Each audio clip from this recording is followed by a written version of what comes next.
Hoje o nosso estudo espírita é de perguntas e respostas. E quem irá contribuir com o estudo de hoje serão os nossos amigos André de Paula e Shirley Milagre. Reforçando o nosso pedido aos internautas que participe deixando suas perguntas e dúvidas aqui no comentário do vídeo. Um bom estudo a todos, sejam bem-vindos. Olá, queridos amigos, né? Mais uma vez, nós estamos aqui com grande alegria para estudarmos um pouco mais da doutrina espírita, neste estudo que é de perguntas e respostas. Hoje contamos aqui com o companheiro André para compartilhar conosco, né? Uma alegria, viu, André, estar aqui com você, trabalhando. E seja bem-vindo. Obrigado. A alegria realmente é nossa em podermos estar participando, né, mais uma vez, como sempre, das atividades de estudo, embora a paralisação que aí tem, né, delongado mais algum tempo dentro das casas espíritas, dos estudos presenciais, mas pela bondade, pela misericórdia divina, a gente tem tido a oportunidade magnífica da internet, que nos possibilita estarmos conectados, embora estejamos afastados presentemente, né?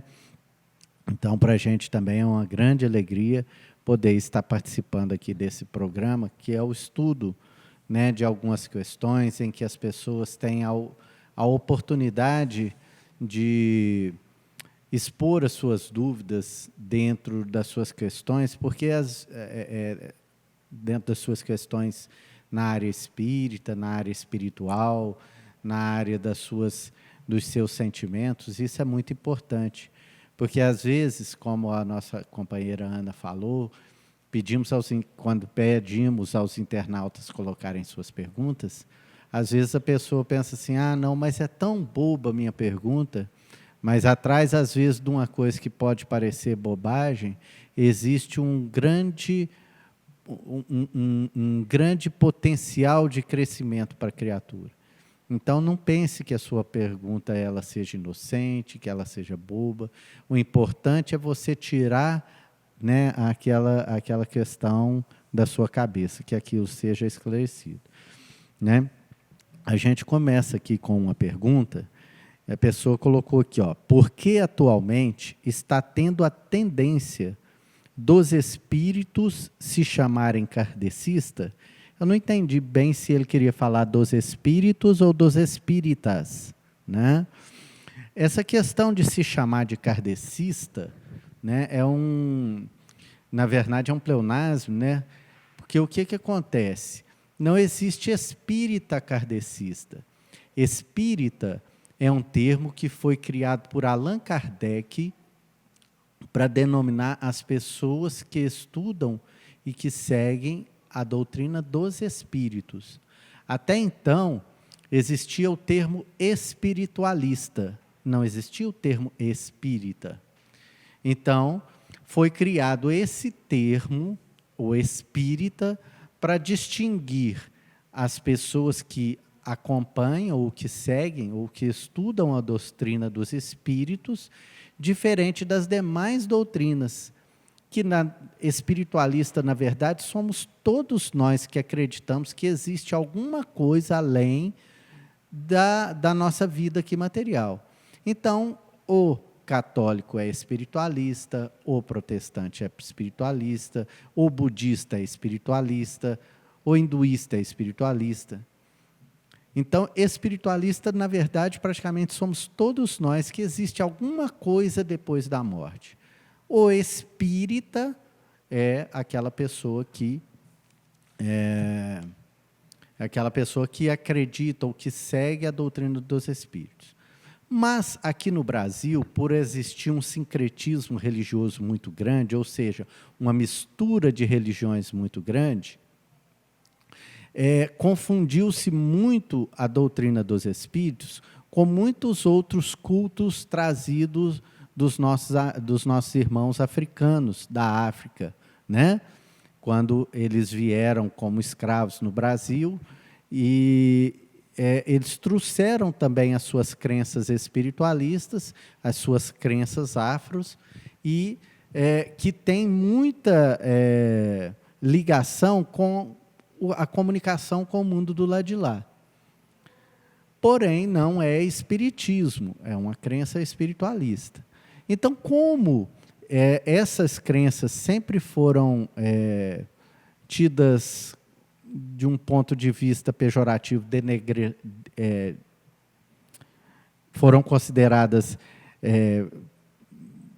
doutrinas assim, ou crenças do demônio, ou coisa desse sentido, os espíritas mal informados, ou as pessoas que tentavam seguir a doutrina espírita, para não se misturar, criou esse termo espírita kardecista, mas é errado, tá?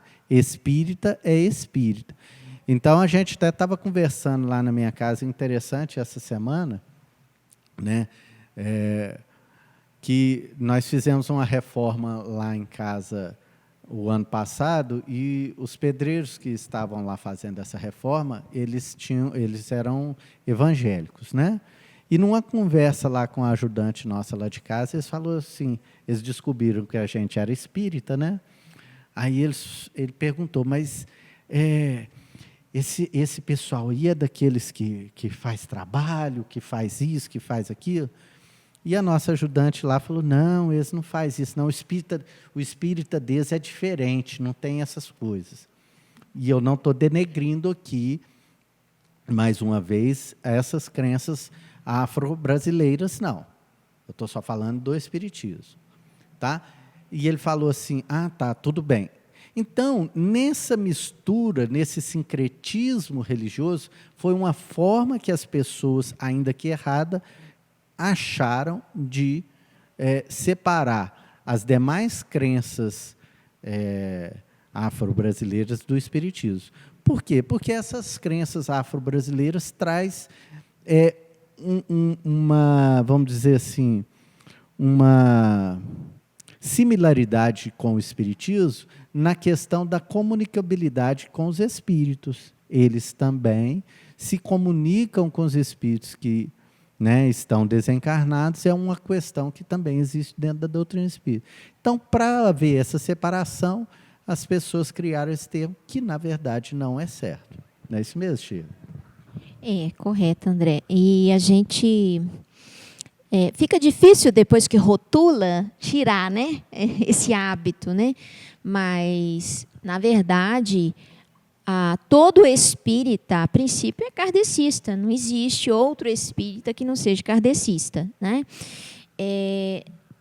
Na verdade, existe muito espiritualismos, cultos, rituais e etc., mas isso não é o espiritismo. O espiritismo é um corpo doutrinário, ele é, sobretudo, um conhecimento trazido dos espíritos para nós encarnados, né? Dos espíritos encarnados para nós encarnados, através da compilação desse conhecimento que Kardec fez.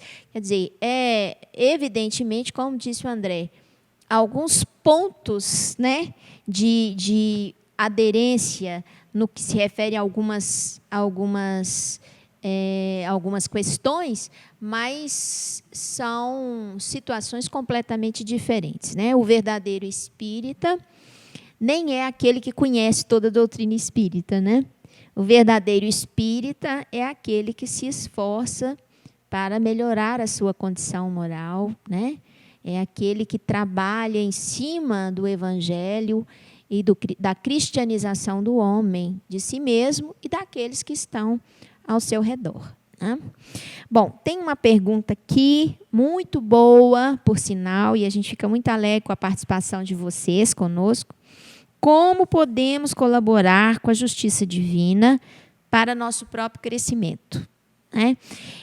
E essa pergunta é muito pertinente, por quê? Porque nós estamos já há um certo tempo, eu diria até séculos, né, acreditando que nós somos capazes de fazer justiça com as próprias mãos, ou mesmo em nome de Deus. Né? Se a gente for lembrar daquela era, daqueles séculos tenebrosos, né, em que havia perseguição pela igreja daquelas criaturas consideradas hereges, né? Onde se buscava fazer uma justiça em nome de Deus, inclusive levando em consideração uma autorização para isso, né? Nós vamos ver que esse conceito precisou ser mudado ao longo do tempo. E hoje nós podemos colaborar sim com a justiça divina, mas não baseado no olho por olho, dente por dente, né? Hoje a nossa justiça é a justiça da misericórdia e da educação, né? E como que a gente colabora com ela? A primeira coisa para colaborar é através do nosso exemplo, porque nós precisamos ser aquela chama viva da orientação cristã na sociedade. Nós precisamos ser aquele que mostra de maneira clara para todos que caminham conosco como que a orientação cristã faz da criatura uma criatura produtiva em bens espirituais e materiais, né? Porque ela se torna uma criatura colaborativa, compartilhadora, solidária, né? É capaz de ter empatia. Então, através do exemplo cristão, é a primeira forma de nós colaborarmos com a justiça divina. Através também das orações, porque muitas criaturas que muitas vezes observam os bons exemplos, apesar de observá-los, não absorve os bons exemplos e não aprende com eles. Essas criaturas que não aprendem com os bons exemplos precisam de orações, né? Porque elas precisam ser tocadas para que elas mudem a maneira de lidar com o outro e com os exemplos que recebe. Outra forma da gente ajudar muito a justiça divina é a educação dos filhos, né? Então, a maneira como nós educamos as nossas crianças é fundamental na construção da sociedade do amanhã. Então, a educação em bases cristãs, ela vai permitir uma justiça mais misericordiosa no futuro, com o devido respeito às diferenças, com o acolhimento daquele que sofre, com o amparo do mais vulnerável, né? E isso vem, esse sentimento todo, esse trabalho ético, responsável, responsabilidade social, começa na família. Começa com a criança. E nós reencarnamos exatamente para recebermos essa educação. Então, nosso papel de pais para colaborar com a melhoria da justiça divina é extremamente importante, né?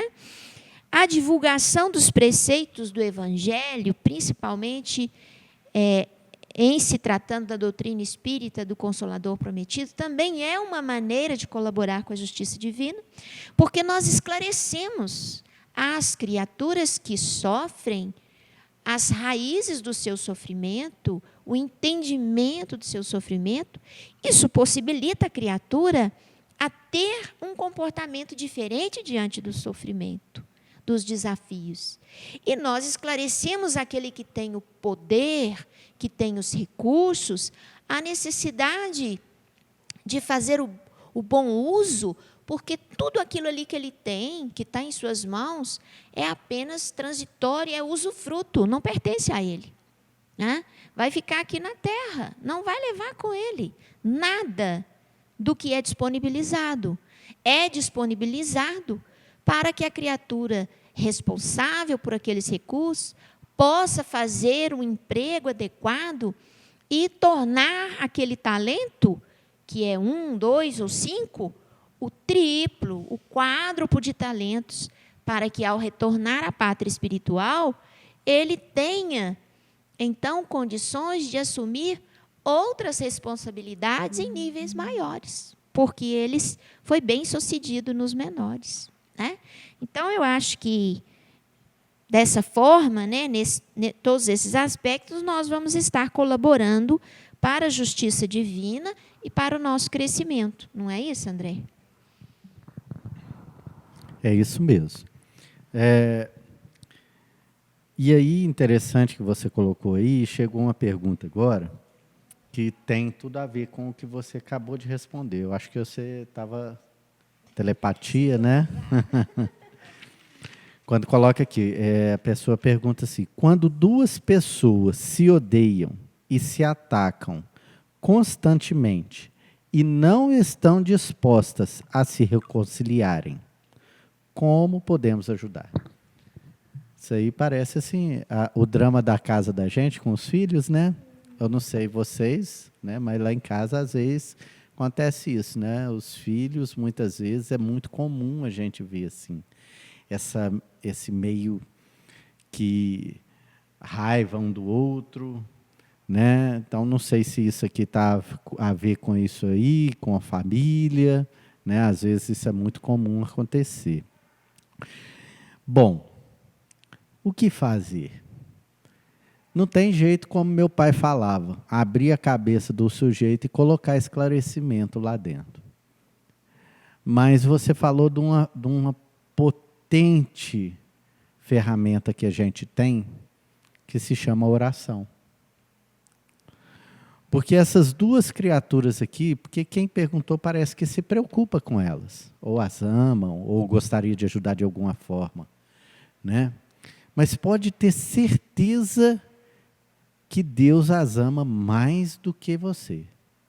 Então, nessa hora, é a oração reiteradas vezes em favor dessas pessoas, que você pode dedicar a Deus. Pedir a intercessão da espiritualidade em favor daqueles companheiros, né? Porque a gente, às vezes, a gente não dá o valor que a oração tem. A gente não reflete ou não consegue estimar, a gente subestima o valor que tem a oração. Sabe por que eu, às vezes, vejo tanto que é subestimado o valor da oração? Que, nos casos desses aqui, muitas vezes a gente ouve as pessoas falar assim, não tem jeito não, agora a única coisa que a gente pode fazer é orar. Como se fosse a última coisa que poderia fazer. E, na verdade, deveria ser a primeira. Porque a oração, ela deve ser, para nós, uma forma de viver. E oração é muito diferente de só repetir palavras, né? Então, para quem perguntou e para quem esteja passando por dificuldades, por dramas igual esse, a oração tem um poder que a gente não consegue nem mesmo dimensionar. A gente vê o exemplo de Santa Mônica, né? Com Santo Agostinho, que é a mãe de Santo Agostinho. Né? Santo Agostinho, a gente vê várias... a gente pode procurar a história dele, né? Que é essa pessoa fabulosa, e tem mensagens dele no Evangelho, né? E Santo Agostinho era uma pessoa totalmente devassa, né? E de tanto a sua mãe orar e pedir por ele, ele se tornou um verdadeiro santo. E às vezes a gente imagina que a oração é a última coisa que a gente pode fazer. Então, lembre, ore com o coração e o tempo. Não existe ferramenta melhor do que o tempo. E olhos, bons olhos. Porque às vezes hoje eles se odeiam, se atacam. Nas vidas anteriores, às vezes, eles se matavam, né? Hoje eles, pelo menos, só se odeiam, né? Então, a gente tem que ver, começar a jogar os olhos para o futuro e os olhos para o passado, que é o que a doutrina espírita nos ensina, através do olhar das reencarnações, e perceber que todos nós, ainda que seja só um pouquinho, Hoje, nós somos a melhor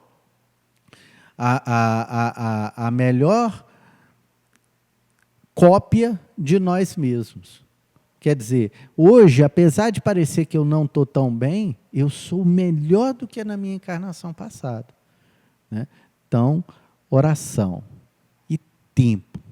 E a certeza de que Deus nos ama e ama essas pessoas com um amor muito maior do que nós. Mas Ele não é por causa do seu amor que Ele vai tirar o livre-arbítrio daquelas pessoas, porque é ali, é nesse momento, nesse cadinho ali na família, ou às vezes no ambiente de trabalho, ou seja lá onde for, que a gente vai desenvolver as nossas potencialidades do amor. E às vezes é justamente nas experiências ali é que nós vamos desenvolver isso, né? Deus não vai tirar o nosso livre-arbítrio.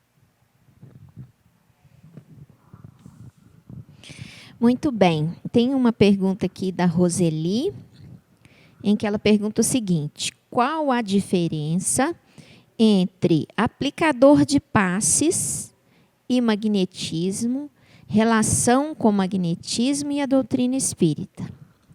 Bom, apesar da gente ter começado um curso de passes aqui, né, não sou muito especialista nessa área, não. Mas eu vou tentar colocar dentro do conhecimento limitado que a gente tem e a experiência que a gente tem até hoje dentro da casa espírita. O que eu entendo? O passe, ele na realidade é uma transmissão de energia magnética, mas associado também há uma energia que vem da espiritualidade. Quando eu falo magnetismo, eu posso estar imaginando um magnetismo de origem apenas orgânica, né? Porque as nossas células, elas geram energia, essa energia chamada energia vital, né? Alguns chamam de magnetismo animal, né? Outros chamam de duplo etéreo, né? Então, a gente tem uma cota energética produzida pelo nosso campo celular. Nós temos o nosso magnetismo próprio, que além da célula produzir essa energia magnética, nós damos a ela o tom, a frequência, através dos pensamentos que nós alimentamos, né? Então, cada um de nós tem a sua própria aura, né, contendo ali o seu magnetismo pessoal. Quando nós vamos transmitir um passe magnético, evidentemente que parte da energia que vai ser direcionada para quem está recebendo vem do meu campo magnético. Parte, eu digo parte. Porque a outra parte, ela é complementada pela equipe espiritual que trabalha na casa espírita. E essa é a grande vantagem do passe magnético espírita. Que o indivíduo magnetizador dentro da casa espírita não trabalha sozinho, né?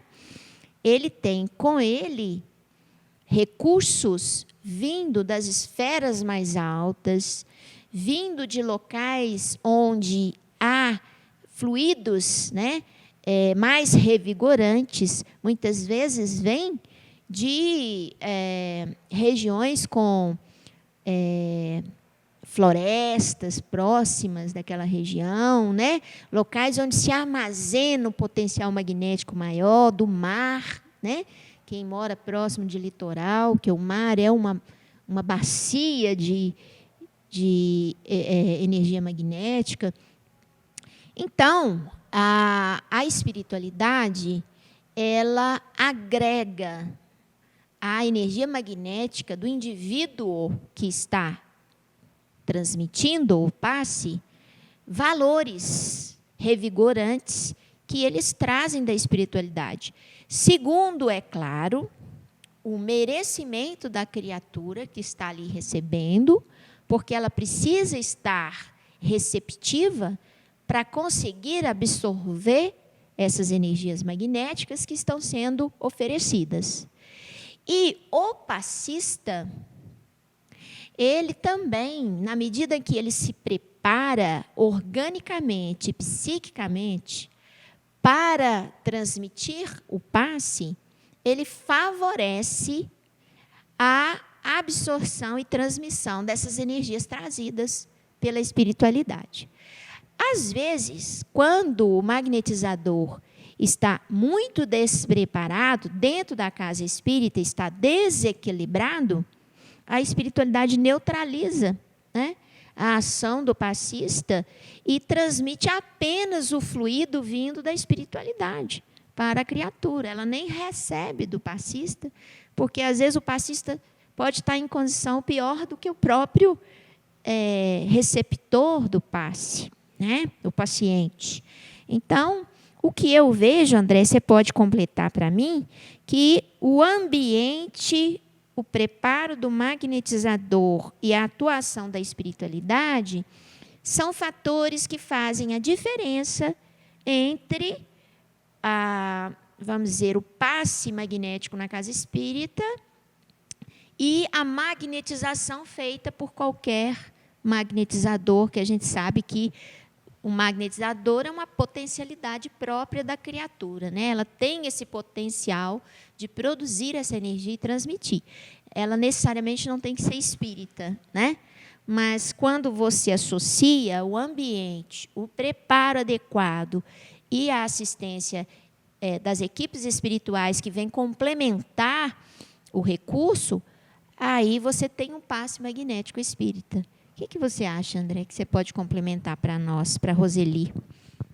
Bom, o magnetismo, né, ele é precursor do espiritismo, a doutrina do magnetismo, né? Ela é estudada antes mesmo do advento do espiritismo, onde o próprio Kardec fazia parte de uma sociedade de estudos do magnetismo na França. Inclusive, ele, a princípio, quando foi apresentado para os fenômenos espíritas que aconteciam na época, ele tentou explicar pelo fenômeno do magnetismo, o que em algumas partes ele conseguiu e outras ficou em algumas lacunas. E ele, como um pesquisador, foi atrás. Mas você resumiu muito bem, eu acredito, Shirley. Porque o magnetismo é a doação desse fluido próprio que todos nós trazemos e carregando. Qual que é a diferença? Basicamente, é essa que você falou. Dentro da casa espírita, nós nem chamamos magnetismo, chamamos passe espírita, porque existe uma assessoria, como você bem disse, do plano espiritual, né, que tem essa capacidade, em várias obras, principalmente de André Luiz, traz para a gente essas informações, que tem a capacidade de perceber de uma forma melhor a necessidade de quem está ali recebendo aquela. Então, eles vão ali elaborar, junto com o magnetismo próprio do médium, energias outras que aquela pessoa esteja necessitada. Basicamente, é isso mesmo. E, às vezes, canaliza, né, André, para áreas onde há maior necessidade na criatura, né? A gente vê, por exemplo, o paciente que está em processo de adoecimento orgânico, a recuperação celular de determinadas áreas, onde a espiritualidade canaliza a energia naquela região que está sendo adoecida, né?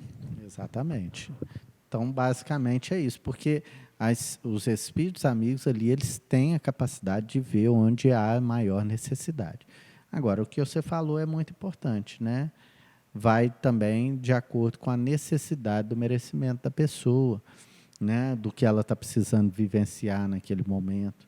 E também da disponibilidade, né? Que a pessoa vai. Porque, às vezes, a pessoa vai ali para tomar um passe, ou qualquer coisa, e está lá pensando nas contas que tem que pagar, ou na festa que tem que ir, ou qualquer coisa, outra, que não seja a absorção do bem que ele está ali buscando, e ao mesmo tempo a proposta que a doutrina espírita tem da renovação espiritual do ser, pode até às vezes receber alguma coisinha, mas aquela energia se dissipa toda depois, ele não consegue absorver.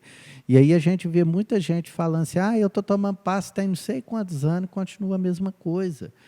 Eu vou na casa espírita não sei quantos anos, mas não é a nossa vida que vai mudar, somos nós que temos que mudar, né? Então, não adianta você ir tomar passe todo dia e não mudar o seu modo de viver, seu modo de ser, né? E isso vale até, porque às vezes a gente vê muito isso acontecer, as pessoas vão para o centro espírita só para tomar o passe, né? Aí, às vezes, faltando 5 minutos para acabar a palestra, chega a pessoa mais para tomar a palestra, para tomar o passe. E, às vezes, o que ele mais precisava era ouvir tudo aquilo que foi dito na palestra para esclarecer o íntimo. Porque ali o passe, às vezes, vai curar a ferida. Aquilo ali que está superficial, a dor, a angústia superficial. Mas a angústia volta, porque você não curou o que está causando aquela angústia. Que vai ser curada, vamos dizer assim, por você mesmo, através da sua renovação, através da sua nova forma de enxergar a vida, uma nova forma de enxergar as pessoas, né?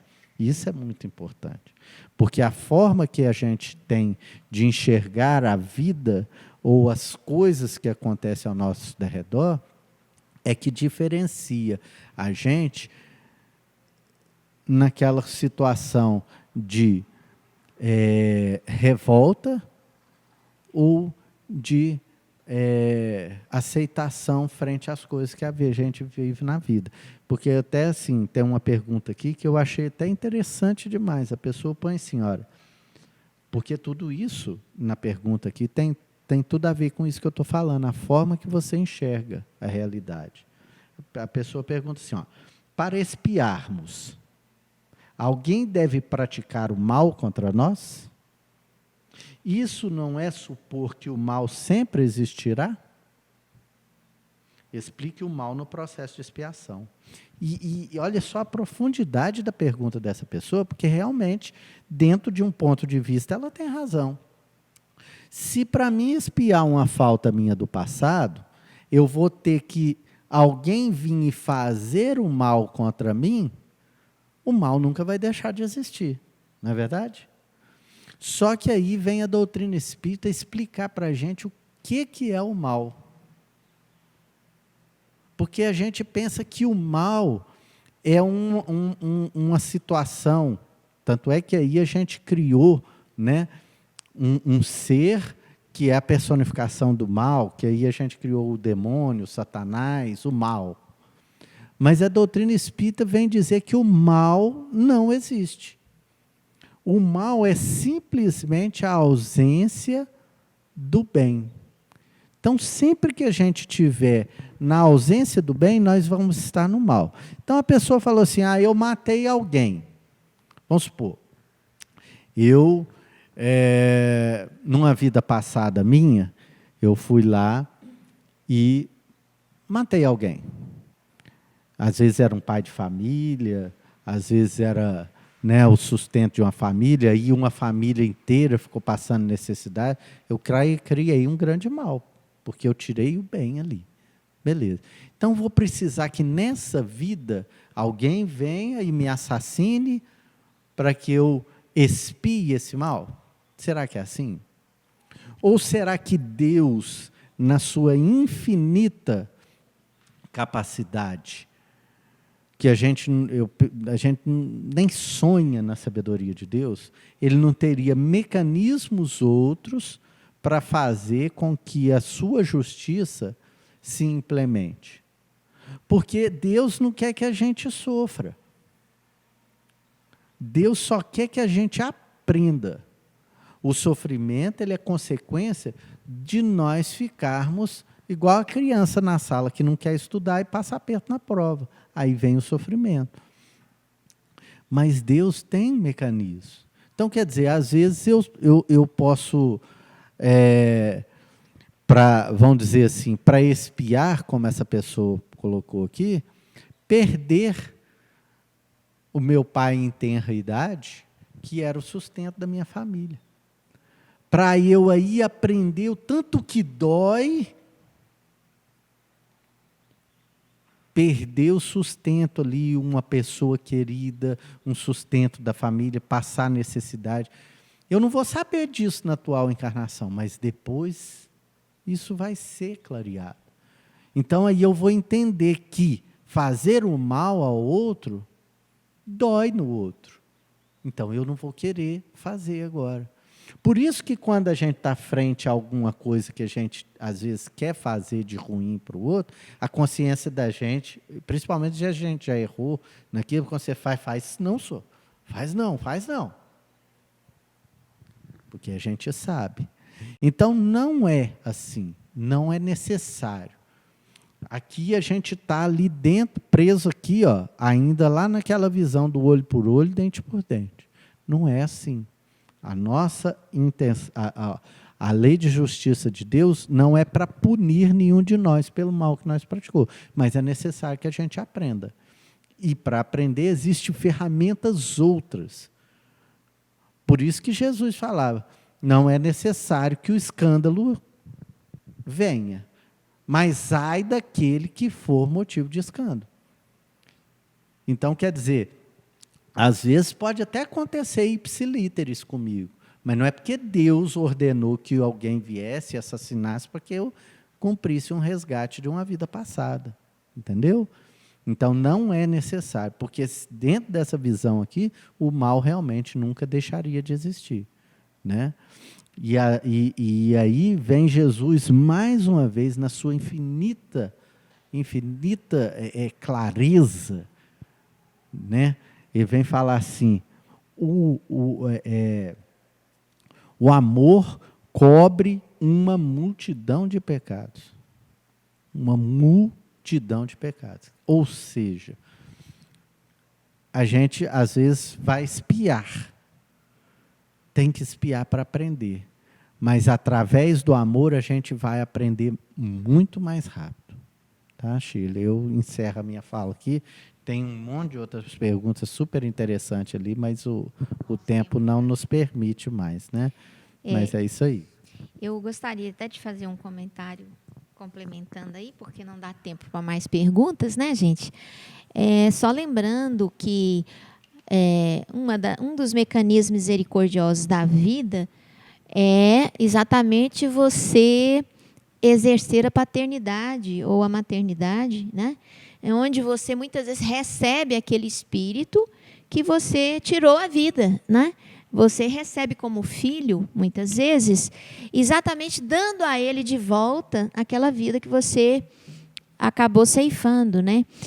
Houve um livro que eu li, já não estou me recordando aqui o título do livro, mas um dos mecanismos de resgate de uma criatura que ela fazia abortos, né? E tinha provocado vários abortos em várias mulheres. Eu não sei o termo que se usa, mas vamos colocar assim, aborteira, né? Eu não sei o termo que se usa para isso. Um dos mecanismos que a vida deu a ela de se refazer dos crimes que ela cometeu com o aborto, né, clandestino, foi exatamente em uma vida ela ser responsável pela adoção de várias crianças. Ela recebeu, começou com uma, duas, depois tinha um orfanato. Enfim, esse orfanato cheio de criaturas a quem ela possibilitou prosseguir na sua reencarnação. Né? Deu um teto, deu comida, educação, quer dizer, são aqueles espíritos, né? E não deixa de ser uma expiação, né? É uma expiação. Porque às vezes a gente acha bonita ela, né? A pessoa lá acolheu aquelas crianças, vai saber o trabalho que dá, né? Exatamente. Então é uma expiação. Aqueles espíritos, às vezes, que não tiveram a oportunidade da outra vez de reencarnar, porque ela cometeu o aborto em outras mulheres, trazem dentro delas, espiritualmente, a marca indelével desse magnetismo que nós estávamos falando, dessa, vamos dizer assim, alguns Dessa ruptura, talvez não, né? dessa ruptura, dessa raiva daquele ser, né? Então, às vezes é revoltado, às vezes traz, então é difícil. Então, tá vendo? Ótimo exemplo. Está espiando. Exato. Está espiando. Mas, ao mesmo tempo, está praticando a lei que Jesus falou. O amor cobre uma multidão de dos pecados. pecados. É isso aí. A gente agradece a vocês, deseja muita paz, muita alegria e um ótimo dia ou uma ótima noite a todos.